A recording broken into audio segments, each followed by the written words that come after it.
sabi nga natin, wag kayo mag-alala kung 4 man ang magpapahayag. Tag 10 minutes. Ari, ano rito? 40. Okay. Okay? Kaya attention na tayo. I-focus natin ang ating kaisipan sa ating buhay na Panginoon. Sa ngalan ng Ama at ng Anak ng Diyos Espiritu Santo.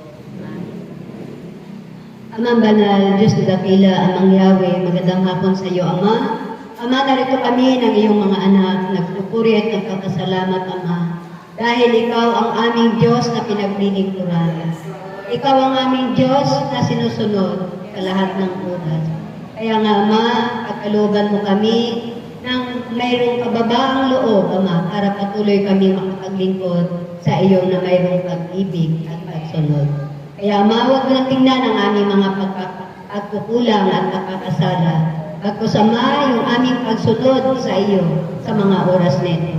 Unahin mo kami, Ama, ng pag-ibig na nagmumula sa iyo, Ama. Tunay nga po, Ama, na kung wala kaming pag-ibig bilang mga alagad mo, ang lahat ng aming mga ginagawa ay walang kabuluhan. Kaya, Ama, sa hapong ito, itinataas ko sa iyo, Ama, sa mga oras na ito, ang aming community. Na tunay nga po, Ama, na talagang unahin mo kami ng pag-ibig sa bawat isa. Kailangan namin ito, Ama, sa aming buhay, sa aming paglilingkod. At ganoon din, Ama, ang itinataas ko sa iyo, Ama, yung sa Senado namin, Ama, na talagang sila po ay punong-puno ng pagkakaligali. Hindi ko alam, Ama, kung ano ang kanilang tutuunan ng pansin. Basta ang hinihiling ko sa iyo, Ama, naway mapuno mo sila ng pag-ibig at pagmamahal sa bawat isa sa kanilang paglilingkod. Natunay nga po, Ama, na ang paglilingkod ng isang namumuno, kung wala sa puso, tunay nga po, Ama, na malayo sa iyo ay walang magagawa. Ngunit, Ama, dahil sa aming panalangin at daing sa iyo sa mga oras na ito, ay gumawa ka ng himala, Ama, sa mga taong ito. Dati hindi ko sila pinapansin na ipagdasal. Ngunit, Ama, nagmensahe ka sa akin na kailangan din nila na ipanalangin bilang mga tao sa Senado. Natunay nga po, Ama, na wala silang magagawa kung hiwalay sila sa iyo. Kaya nga, Ama, sa mga oras na ito, maraming salamat sa iyo, Ama, na patuloy mo kaming binibigtis ng iyong pag-ibig at pagmamahal. At ganoon din, Ama, ang mga kalamidad na dumarating dito sa lugar ng Pilipinas, hindi kami nag-aalala, Ama. Dahil alam ko na nililihis mo palagi ang mga kalamidad na ito. Ang bagyo, Ama, ang lindol, na talagang, kung titingnan mo, Ama, talagang hindi namin ito makakayanan kung hindi mo talaga ito ipahintulot. Kaya, Ama, sa mga oras na ito, maraming salamat na ikaw lamang ang tanging naming pag-asa. Gawin mo kaming mga alagad na masunurin.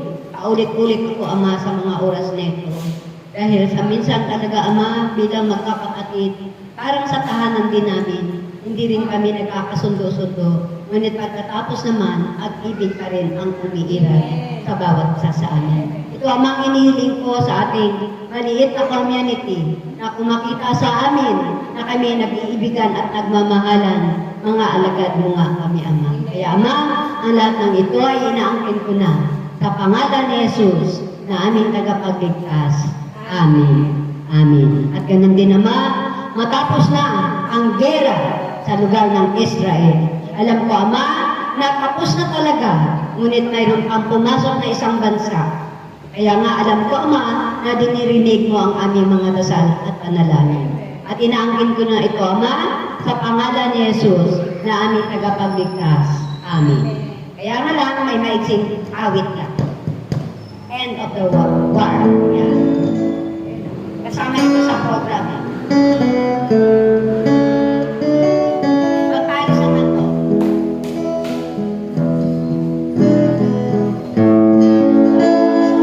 Why does the sun go on shining?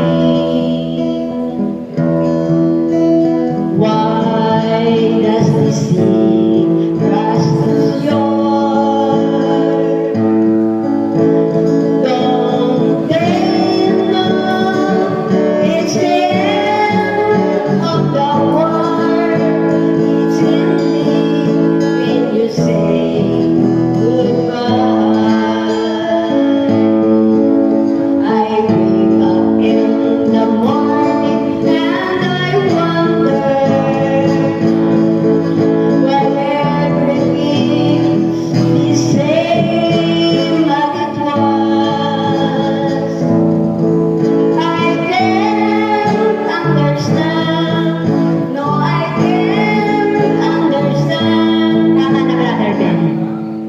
Lord. Maraming salamat. Tumutulo kasi ang sipon ko eh. Alam mo naman ako pagka-almasyonado.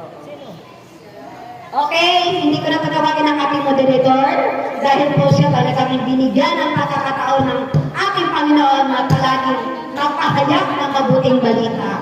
Napakasipag nating kapatid, pinagaganda at pinasisipti. Walang iba, Cone Reyes Biso. Palapakan po natin ang ating buhay na kapatid.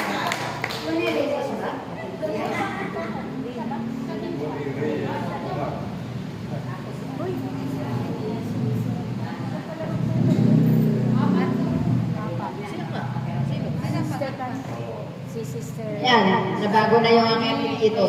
Sister. Si Ate. Praise the Lord! Si Flo. Now and forever! God is good! All the time! The will of the Father?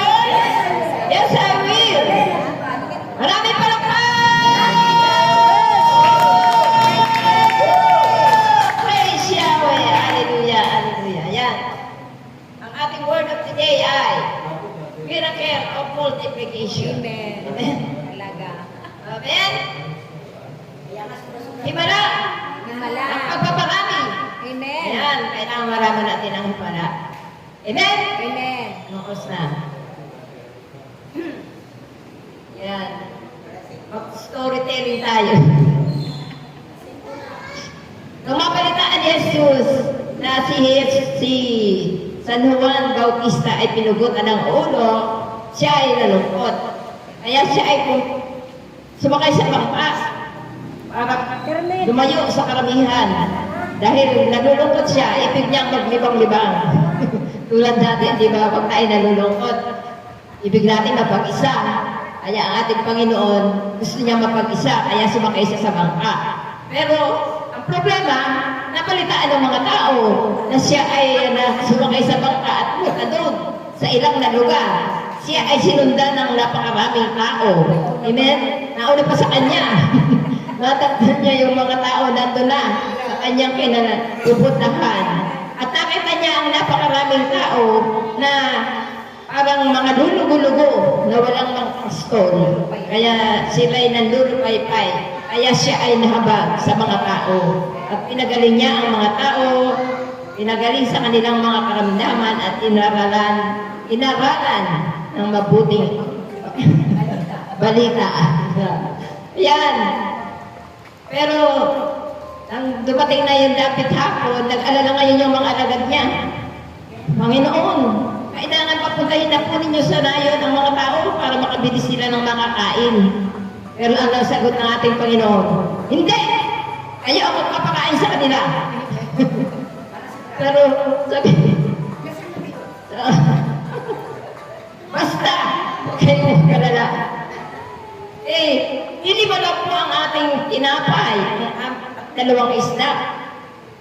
Dalhin nyo na rin, sabi ng ating Panginoon. At dinala nga ng mga alagad yung 5 tinapay at 2 isda. Nang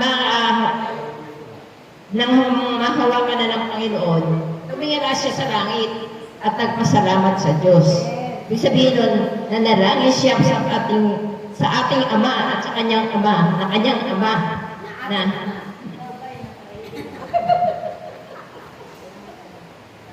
sabi ko na nga, na kanyang Ama at ating Ama. Yan. Nagpasalamat siya sa Diyos at pinaghati-hati niya yung mga tinapay at isda. Nang mapaghati-hati na niya yung tinapay at isda, sabi niya sa kanyang mga alagad, pagpumpukin niyo yung mga tao at ipamigay niyo sa kanila ang mga pinaghati-hating tinapay. At pagkatapos sila'y makakain, silang lahat ay nabusog. Ang 5,000 mga lalaki. Bakit kaya sinabi niya mga lalaki, hey, makinig kayo. Amen. Praise the Lord! Forever. Sandali lang ako, ha? Ayan. Tuloy. Ayan, sabi niya, ay, pagkatapos kumain ang lahat ay nabusog, 5,000 lalaki Kaya bakit kaya talagang sinabi niya mga 5,000 lalaki? Kasi ang mga lalaki, mas malakas kumain. Sinabi ko. Hindi. Kaya nga sinabi niya na, sinabi doon na, 5,000 lalaki, pero pa yung mga babae at mga bata. O, bukod pa yun. O, kasi yung 5,000 na yun, malalakas kumain yun. Kaya nakataka na, matira pa. Pero, Talagang inulit-ulit. sa kahimalaan ng Diyos na bukod doon sa 5,000, may mga babae pa at mga bata, nabusog silang lahat. At may natin na pang 12 bakol. Amen? Sabi ng Panginoon, ikunin niyo yan at nang huwag masayang. Amen? Para meron pa silang masyaron.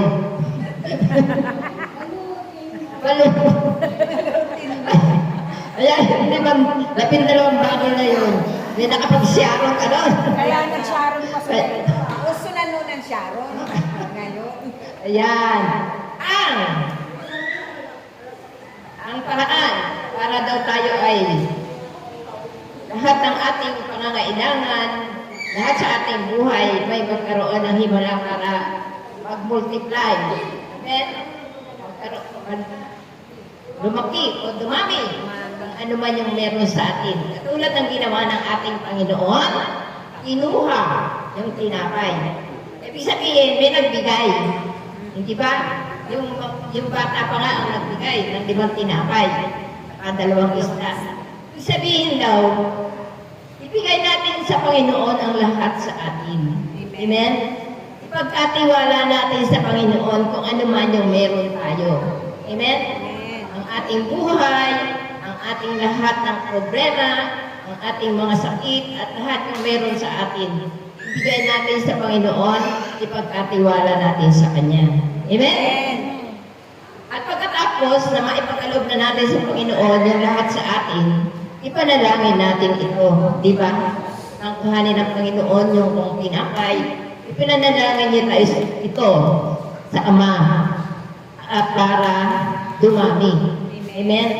Para yung lahat ng inalay natin sa Panginoon ay pagpalain ng Diyos at paramihin at palaguin. Amen? Palapakan natin ang ating Panginoon. Pagkatapos na maipanalangin natin ito, paghati-hatiin natin. Amen? Tulad ng ginawa ng ating Panginoon. Para, siyempre, para lahat ay mabahaginan. Hindi yung, ay hindi pwede, kailangan buo yun sa akin. Hindi pwede, kailangan kalahati yun sa akin. Sa akin lahat ito. Ibabalot ko ito. Pero hindi. Sabi ng ating Panginoon, hati-hatiin ninyo ang lahat ng biyaya. Amen? Tapos paghati-hatiin, ipamahagi nyo sa lahat ng nangangailangan. Amen? Palapakan natin ang ating Panginoon. Kaya nga, di ba kaya nagginawa ng ating Panginoon?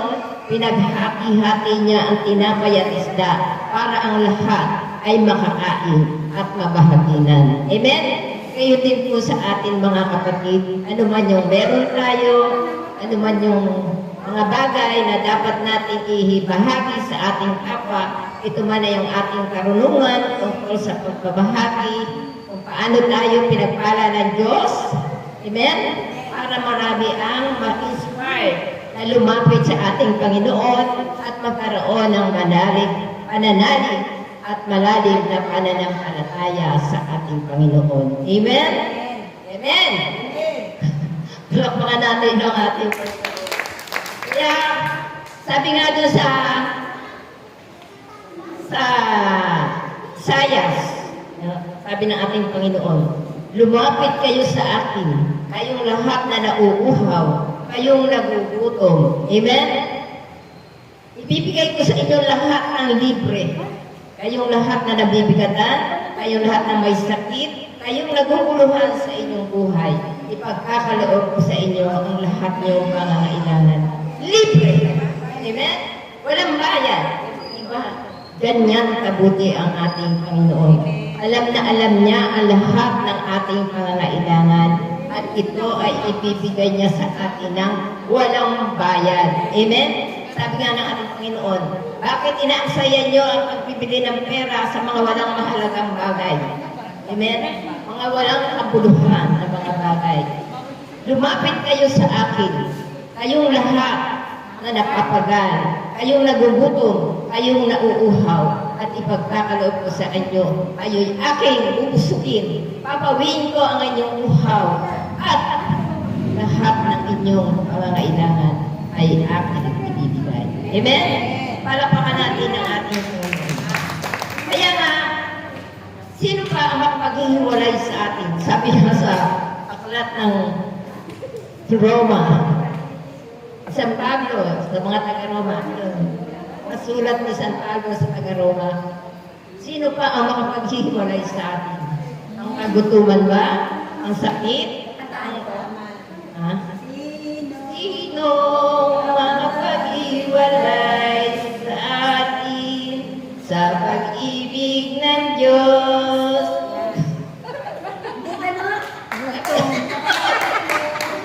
Oh, sige. Happy! Ito kanta. Oh. Ng Diyos. Paghihirap ba? Kapigatian, pag-uusig, o gutom o taba. Pero tama naman sa Amen. Kaya yun, hindi tayo dapat mapahiwalay sa anumang mga kadahilanan sa ating Panginoon. Amen? Of course, ano man yung ating problema, kailangan lagi tayong nakaasa sa ating Panginoon sapagkat siya lamang talaga ang makapagbibigay ng lahat na atin sa ating buhay. Hallelujah! Hallelujah! Hallelujah. Hallelujah! Hallelujah! Kaya kayong lahat ay tatandaan ninyo ang lahat ng mga nakasaad sa banal na aklat na ito ang makatutulong ang mga mahalagang bagay na ito at magiging sandakan ninyo sa inyong pang-araw-araw na pamumuhay. Hindi minsan hindi kayo mabibigo kapag ang lahat ng ito ay pinagsusumikapan ng bawat isa pamuhay ayon sa kalooban ng Diyos. Dahil ang mga kaloob ng Diyos ay walang katapusan, walang hanggang ito. Hindi tulad ng mga bagay na makamundo. Ito'y may takdang panahon na matatapos at pauubos hanggang ang mga bagay na ito ay inyong hinahangad. Subalit ang hangarin ninyo ay ang mas mga mahalagang bagay na pang-espiritual. Amen. Yan. Thank you, Lord. Yan. Huwag na tayo maging abalata sa walang mga kapuluhang mga bagay. No? Lagi na lang tayong ang ating atensyon, ang ating panahon ay nakalaan lagi sa Diyos. Amen? Lagi tayong nakaasa sa Diyos sapagkat siya talaga ang tunay na makapagbibigay ng lahat ng bagay. Amen? Na siya lang talaga ang pinagmumulan ng ating sa ating buhay. Lalo't higit ay paunlarin natin at payamanin natin ang ating buhay espiritual. Amen? Upang tayo ay magkaroon ng kaligtasan at buhay na walang hanggan. Yun lamang po, maraming salamat po sa